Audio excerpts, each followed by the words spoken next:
It's time for your happy hour and a half. Live from the 5 Eyewitness News Studios, it's Twin Cities Live.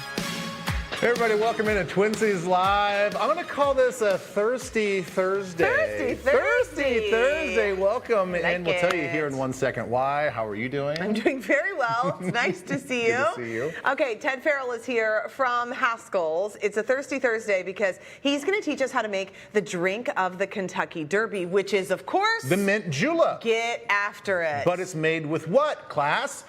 Bourbon. Yes, I heard all of you say it at home. Made in Kentucky. We're going to talk a little bit about bourbon. We're going to get to know what makes bourbon different from other brown liquor, and then how to make this classic drink. Turns out there's only 4 ingredients, and one of them is ice. So, sounds pretty doggone simple to this simple tip. I'm going to guess it's ice, bourbon, and mint, and then I don't know what else. But I'm pretty close. I think it's simple syrup. Simple syrup. I don't know. I've never made it. I'm excited to try it. No, but I love anything minty, like refreshing mint. If it has mint and citrus, I like it too. All these things. Yeah, talk about a welcoming weed in your house. Wow, yeah. I mean, really, like it really takes over. If anybody has just like wild mint growing, it really takes over. At my sister's old house in Stillwater, that I loved so much, one of their side yard off of their driveway had turned into essentially a mint field. Yeah, we have that sort of off of our side yard too. And when we moved in, I'm like, I don't even know what this is. And all of a sudden, Abby's like, it's mint. I'm like, I didn't know it just grew wildly like this wherever it wants to grow, and it takes over. That's why you got to grow it in a pot. Pro gardening tip. Yes, have not done that yet. But anyway, it smells wonderful over on the side yard. Also, there's a new device that can help folks suffering from depression. This is really, really cool, though. So Kelly Hansen introduced us to a product and the technology behind it. Now, this is something that I actually really want to try. I'm so interested in this, I'm all about this like technology stuff for the brain. I know, and this place is supposed to be amazing, this Hypercharge Health. I've been hearing so much about it, so I want to get a look-see inside. ExoMind. Are we living in the future? We are. We are.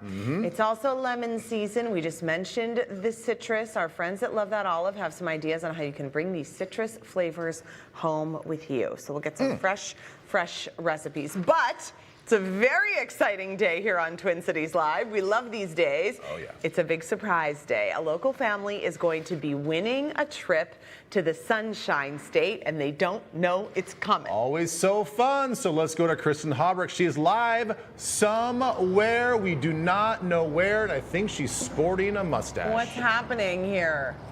Yeah, I don't know who Chris is, but you can go a long way with a smile. You can go a heck of a lot further with a smile and a gun and a good cigar. Okay, you want a clue? Listen to this.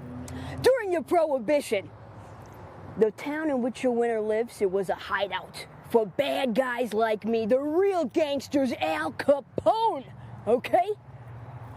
That's the clue. Don't get greedy on me, all right? I'm not messing. Got any ideas? I'm not messing with him. No, but I have an idea. No, you do? She's in front of a Haskell's. I know. Ted, where is she at? Yeah, but that doesn't look like the Highland Park Haskell's, right? Teddy, which one is that? Looks like Fairboat. I don't know, baby, but the Prohibition's over, so I'm going to get my 6 for 16. It's been over for quite some time. Okay. They all look the same, Ted says. All right. Bye, Kristen. Bye. Interesting. Fairboat? I don't think so. I don't think it's that far. She just left the office. She couldn't be gone that long, right? White Bear. White Bear, you think? I know. White Bear, he knows. White Bear, he that knows. would make sense because they probably use the lake. Oh, it's like a speakeasy hideaway getaway? Well, it's like a way to get alcohol from place to place. Maybe?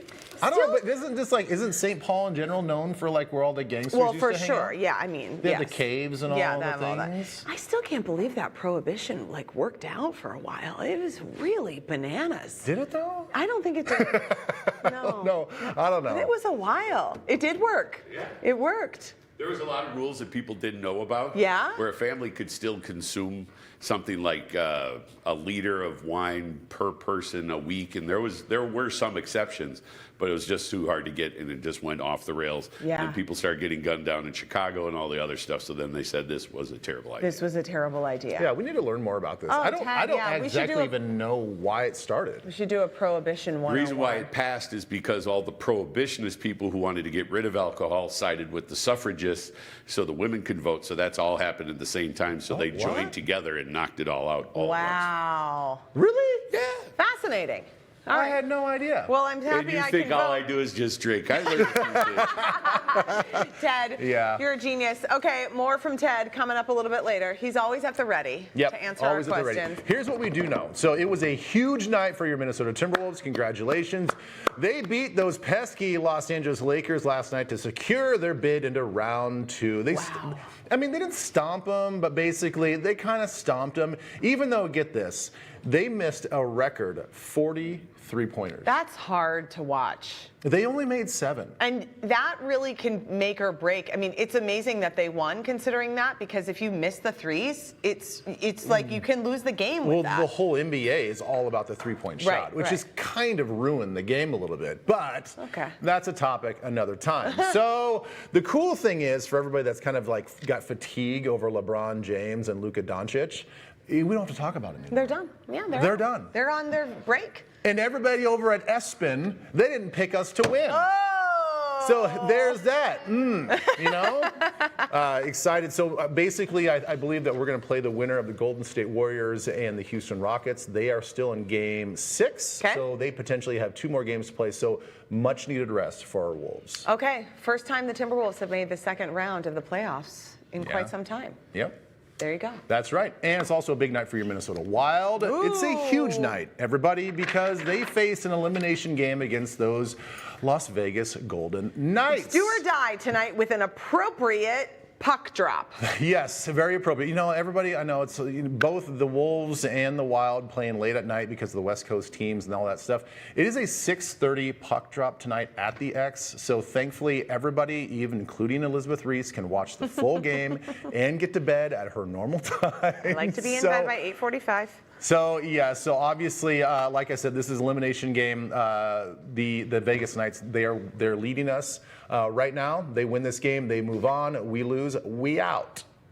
It's a lot of pressure. Yeah. It's a lot of pressure. Jared Spurgeon, are you watching? Mm-hmm. This is your night, buddy.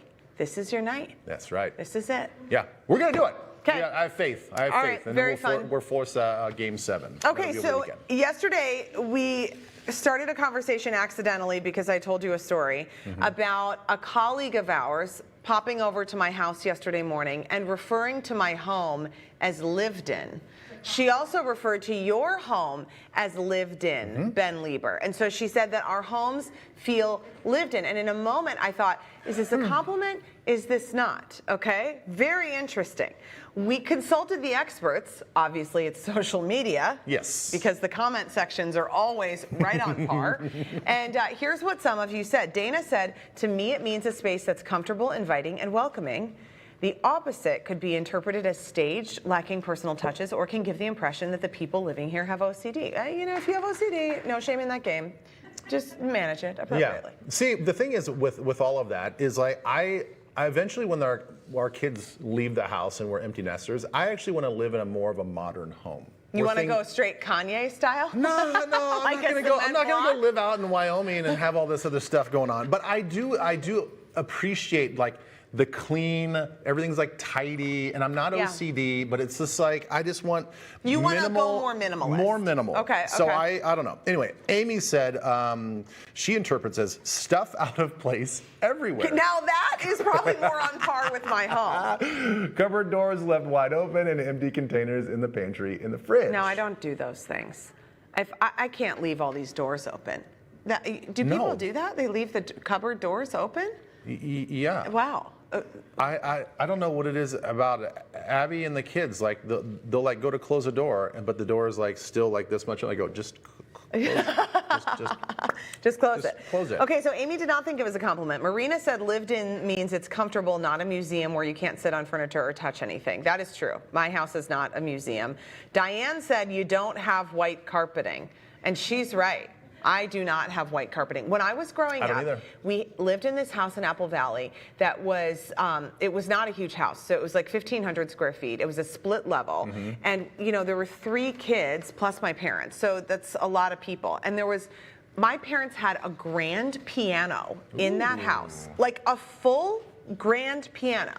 And then also my mom had this little section by the grand piano with pure white furniture that we were not allowed to sit on. So that's like 500 of the 1,500 square feet that was allotted to Was those she things. expecting Liberace to come I don't walking know what over was and going just on. like hang out? I or know, what's and the none of deal us there? were good at, you know, but I remember like that area where you weren't allowed to go into. Yeah. Then when we were texting with Kate last night, because Yes. Kate, our colleague who said that our homes are lived in, was very concerned that we were offended by this term, which were not. decidedly were not. And Kate said that the next level of lived in, of compliment, is what she calls refrigerator people. Which we both said, say that again? Like, what does that mean? People who live in the refrigerator, people who make the refrigerators, Yeah. people who sell the refrigerators. Doughy people. Doughy people. I don't know what she meant. So she said that she heard this at a sermon. Yeah. Okay. And she said, refrigerator people are friends who show up on a whim because they're in the neighborhood. They spend a little time, grab something from the fridge, and just check in. They just want to like show up just to see how you're doing. And you're not like asking to do anything special, not asking to put together an appetizer or anything like that. They just show up just to check in. Yeah. That's refrigerator people. She said refrigerator people bring a bright spot to your day with their unexpected company. And really what she says is this speaks to not isolating yourself from friends, and then they love your lived in home, which got me thinking about like, are you okay with the pop by? Like just people showing up at your home and just knocking on the door? No. I would say 90% of the time, no. No, not really. The thing is, this is how my wife Abby grew up. Yeah. Her household was like that. She said that she would just she'd wake up sometimes and she'd just have a family friend having coffee with the parents. I'm like, this wasn't planned. And then people just stop over during dinner and they're like, what's up, Raj? And he's like, hey, what's going on? How was your day? And they're like, you want something to eat? No, I'm good.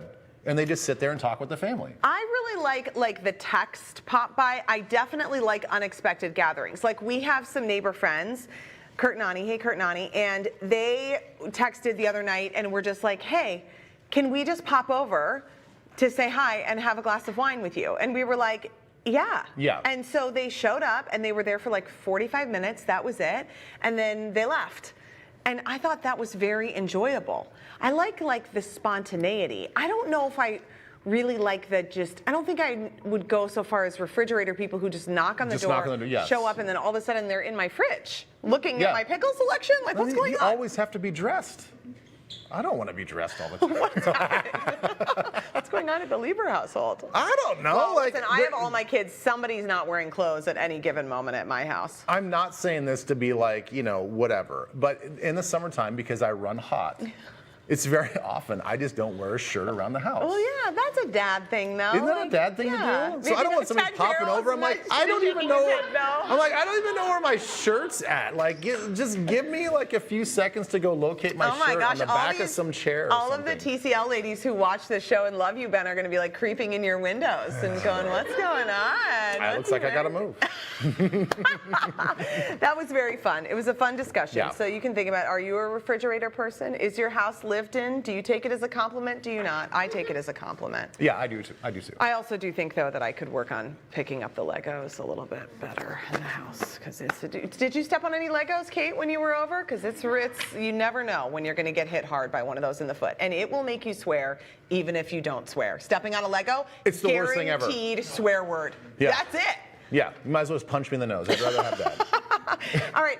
Have you ever had milk before? No, I'm not talking about milk like the actual milk from the cow, but how about treats from Milk Bar? This is an iconic New York-based dessert company. If you've gone to New York City, you've probably had it. They have a Facebook page that has more than 100,000 fans. They ship products around the world. They're a big deal. Bon Appetit magazine called them one of the most exciting bakeries in the country. Whoa. Now, though, they're teaming up with an iconic Minnesota company.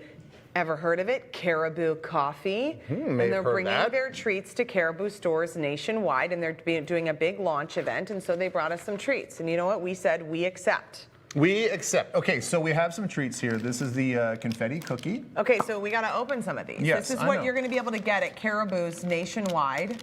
Oh, this is a good one. Brown butter chocolate chip. Oh, gosh, yeah, Sarah, that was a good choice to bring for me. This is where it's at. I know. I Well- like this one. Oh, they're minis. Oh, golly. Oh, that's the perfect kind. Do you want a mini one? Sure, I'll take a mini one. Okay. And they have real sugar, no artificial flavors or colors, and no preservatives. Those are Hey, that's a pretty fantastic. short ingredient list on that. That's pretty doggone good. And when they say they're crunchy, they're crunchy. Oh. Okay, I have to try this cornflake chocolate chip marshmallow cookie. Oh, I want to try that one. Kind of a mouthful. That's really satisfying. And I think it is going to be a mouthful. And then they have some fun drinks going on. They have a rainbow sherbet energy drink. My grandpa always had rainbow sherbet at his house. It's very nostalgic for me. I've never said it like that. What did you call it? Isn't it sherbet? My grandpa's name was Sherbert. I mean, Herbert. Herbert? Hey, maybe that's always why he had Sherbert. Grandpa Sherbert? I wonder if my Aunt Louise could tell me if he always had Sherbert because his name was Herbert. Okay. All right. So anyway, yes, Let's tell more. the event is 10 to 1. It's going to be at the West End. They're going to have like a little event space out there. When? What day, though?